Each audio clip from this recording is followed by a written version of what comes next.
Technology, it has helped us to stay connected to one another and get our work done over the past year, and it's not going away anytime soon.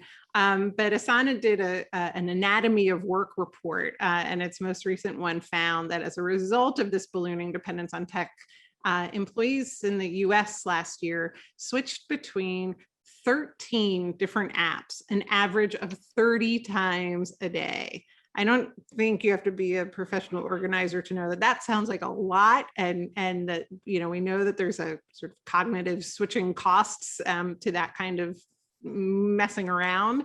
What do we do about this, and how can people more strategically prioritize the tools that they're using to communicate in a hybrid setting, whether they're doing that from the office or from home?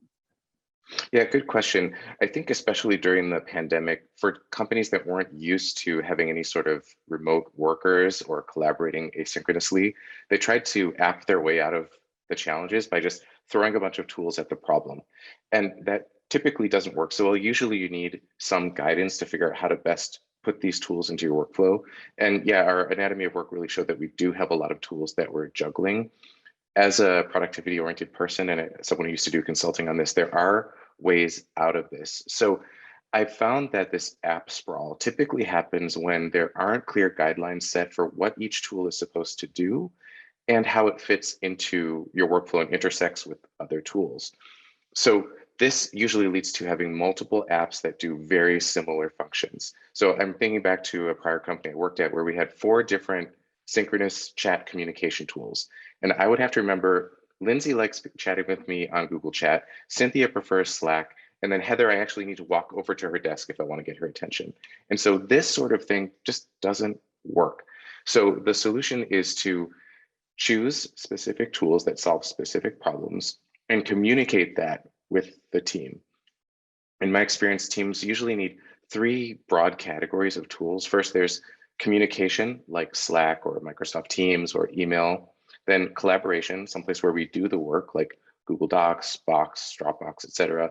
And then a tool to coordinate them like Asana, where you connect the dots between these different tools.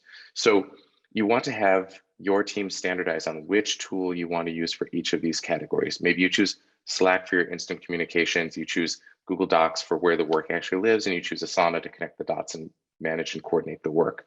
So for me, for example, at work, I work at Asana, so we use Asana for the work management piece. We use Slack to ask quick questions to each other.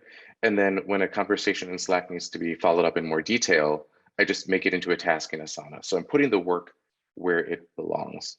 So what I've seen is by reducing the number of apps and then integrating them with one another, teams end up reducing that app sprawl and saving a lot of time and just making it easier to do the work.